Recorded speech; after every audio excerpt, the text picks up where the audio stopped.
The front door closed with a soft click, and the house fell into a quiet that felt too big for its walls. Emily Carter stood still for a moment, listening to the echo of her parents' footsteps fading down the driveway. The sound of the car starting, then leaving, felt final. The weekend had begun. She was not alone, but the silence made it feel that way. Across the living room, her younger brother Noah sat on the couch, one leg pulled up, phone glowing in his hand. He did not look up. At 17, he carried a weight that didn't belong to his age. His shoulders were tight, his jaw set, like he was bracing for something he couldn't name. Emily walked past him toward the kitchen, setting her bag down. She had only been home a week, yet the house already felt unfamiliar. Her life had unraveled fast, one breakup, one packed suitcase, one quiet return to a place she thought she had outgrown. The fridge hummed. The clock ticked. Outside, the sky was clear, calm, almost careless. She poured herself a glass of water and leaned against the counter. Through the doorway, she watched Noah scroll, swipe, pause, scroll again. He looked older than she remembered. Taller. Sharper around the edges. Not a kid anymore. Parents texted, she said, breaking the silence. They'll be back Sunday night. Noah nodded without looking up. Okay. One word. Flat. Safe. Emily felt a small sting. They used to talk for hours. Late nights. Shared jokes. Secrets whispered so softly they felt protected just by being said. Somewhere along the way, distance had grown between them, quiet and unnoticed. She tried again. You hungry? I can make pasta. Sure. Another word. Another wall. As the water boiled, Emily's thoughts raced. This weekend was not planned. She hadn't prepared herself to sit across from her brother and feel like a stranger. She wasn't sure if he felt the same or if he had already moved on without her. Dinner passed quickly. They ate. They cleaned. The TV stayed off. Noah stayed quiet. Emily felt her chest tighten with every minute that slipped by unused. Afterward, they sat in the living room, the space between them filled with things unsaid. Noah's phone buzzed. He ignored it. Emily noticed and felt a strange mix of relief and curiosity. She inhaled slowly, then spoke before fear could stop her. What if we do something different this weekend? Noah finally looked up. His eyes held surprise, maybe caution. Different how? Emily chose her words carefully. She knew one wrong step could push him further away. No plans. No screens tonight. Just talk. Catch up. Like we used to. The words hung in the air, fragile. Noah leaned back, thinking. The house felt like it was holding its breath. For a second, Emily was sure he would say no. That he would stand up, disappear into his room, and lock the door between them for good. Then he shrugged. Yeah, he said. Okay. Something loosened inside her. She smiled, not wide, not forced. Just real. She didn't know yet that this simple idea would change how they saw each other. She didn't know how much honesty could surface once the noise stopped. All she knew was that the quiet no longer felt empty. It felt like the beginning of something important. The evening stretched long and soft. Emily and Noah cleared the dinner plates and stacked them neatly in the sink. The usual background noise of the TV was gone, replaced by the low hum of the refrigerator and the occasional creak of the wooden floor. For the first time in weeks, Emily felt a strange mix of nervousness and hope. She took a deep breath. So, what do you want to do? She asked, keeping her voice light, casual. Noah shrugged, finally putting his phone aside.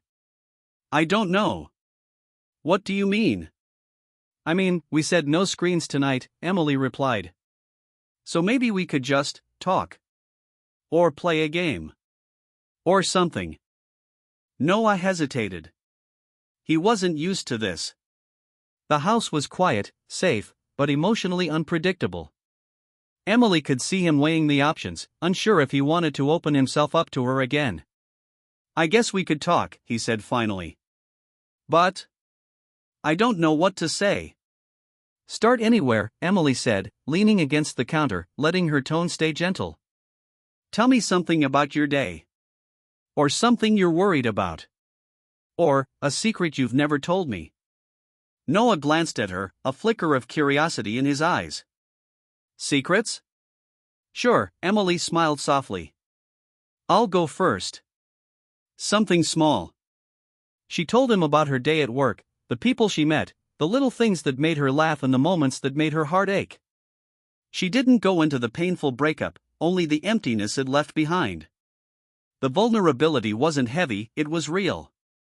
Noah listened, his fingers idly tracing the edge of the table. Then he hesitated, then began talking. About friends drifting away. About pressure at school. About feeling like he didn't belong sometimes. His voice started quiet, but grew steadier as Emily nodded, as if confirming that he had a right to feel everything he felt.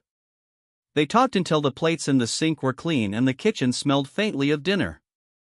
Each word they shared chipped away at the silence that had stretched between them for months. Emily noticed how Noah's shoulders relaxed.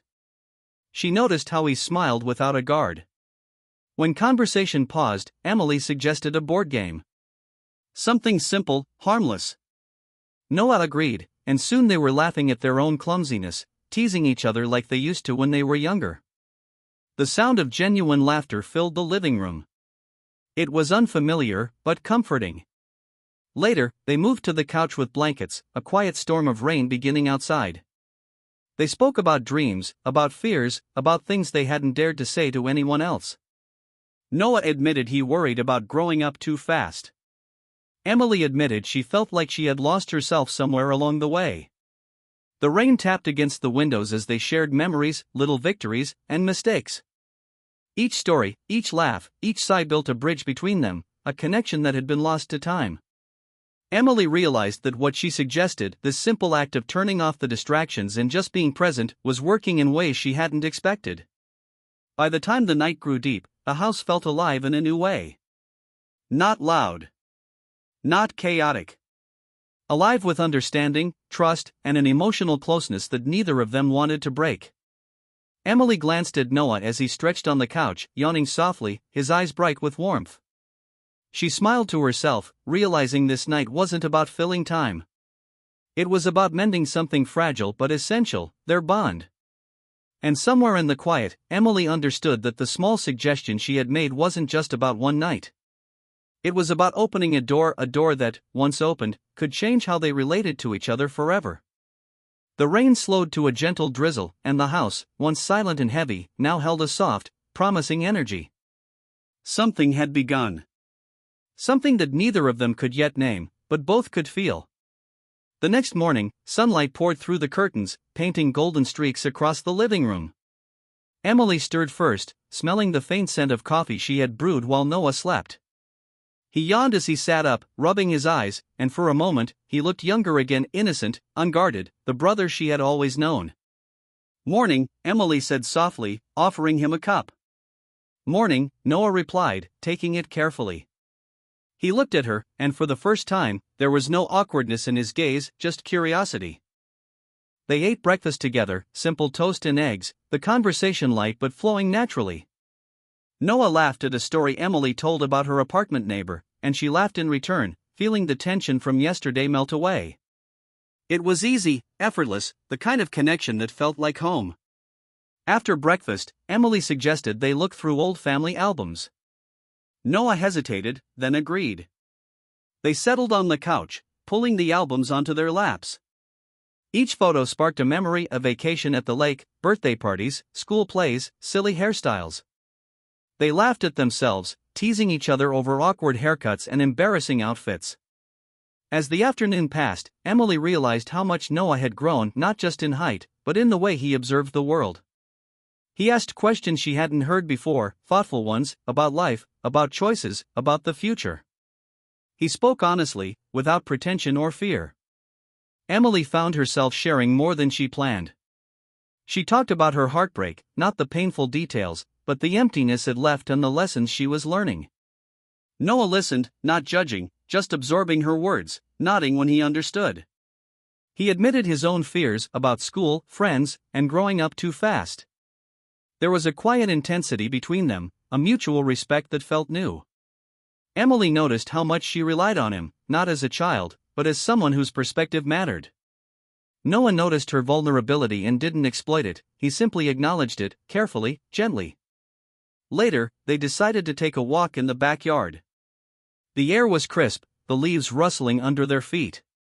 Noah spoke about dreams he had kept secret, and Emily encouraged him, offering advice without pressure. She realized she hadn't felt this protective, this proud, in a long time.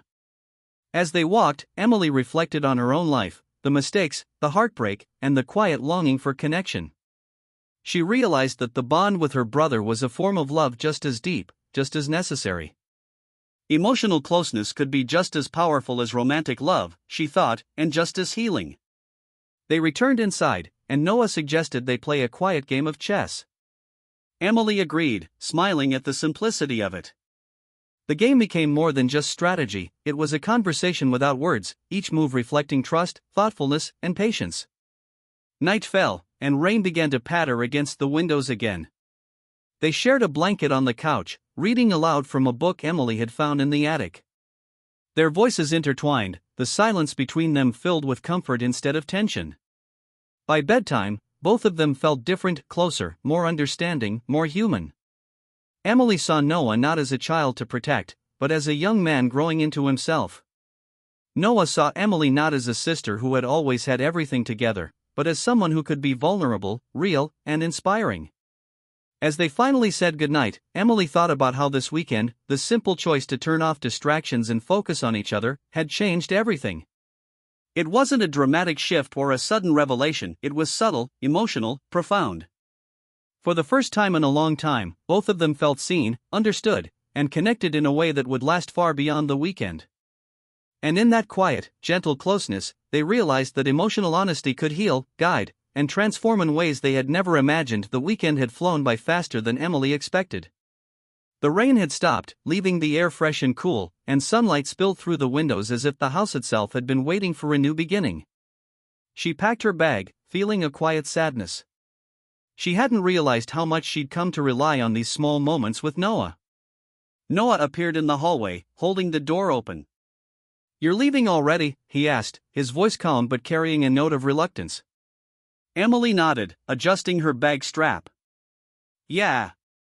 Back to my apartment. Work, life, you know how it goes." They walked to the car together, the leaves crunching underfoot. Emily felt the tension she had carried all weekend ease with each step. Noah looked different now, more confident, more present, yet still thoughtful in the way he studied the world. She realized that the quiet talks, the games, the shared memories, they had changed something between them. "Thanks," Noah said quietly, as they reached her car. "For everything. For talking. For treating me like I matter." Emily smiled, a soft, full smile that reached her eyes. "You always did," she said, feeling the weight of the words. She leaned over and hugged him briefly, safe, warm, without awkwardness or hesitation. It felt like a promise, a connection they both understood without needing to spell it out. She climbed into the car, turning the key in the ignition. The engine hummed softly. Emily looked back at Noah through the rearview mirror. He waved, a small, genuine gesture. She waved back, feeling lighter than she had in months. Driving away, Emily thought about the weekend. Nothing dramatic had happened. No life-changing event. No heartbreak or betrayal. But something more important had shifted. They had rebuilt a bridge, a bond that had been stretched thin by time and distance. It wasn't romantic, it wasn't reckless, it was real. Emotional closeness, trust, understanding. She thought of the moments that had stood out, laughing at old photos, sharing fears, walking in the rain, playing chess on the couch. Each moment had seemed small at the time, but together they formed a pattern of connection that would stay with them. Emily realized she had been longing for this too, not just for herself, but for Noah, for their relationship. Meanwhile, Noah stayed behind, leaning against the doorway for a moment before heading back inside. He felt lighter, too. The tension he had carried for months, the feeling of growing up alone, had softened. He understood his sister better now, not as someone flawless or untouchable, but as a person navigating life just like him. The weekend had taught him patience, empathy, and the power of honesty. By the time the house settled into quiet again, it felt different. Warm, full, alive in a way it hadn't been at the start of the weekend. Emily and Noah had shared more than time, they had shared trust, understanding, and emotional safety. Later, Emily texted Noah from her car. A simple message: "Had a great weekend. See you soon." He replied almost immediately, "Me too. Love you, Emily." It was brief, but it carried everything: the closeness, the respect, the love that only a family who truly knows each other can feel. As she drove toward the city, Emily smiled softly. She knew this weekend wasn't just a pause in life. It had changed how she and Noah would relate to each other forever. They had learned to communicate, to be present, to honor each other's feelings without judgment. Sometimes, Emily realized, change doesn't happen in a dramatic moment or a big event. Sometimes, it happens quietly, in laughter, in shared stories, in trust rebuilt one small moment at a time. And this weekend, Emily thought, had done just that. Noah would carry it with him, and so would she. And that was enough.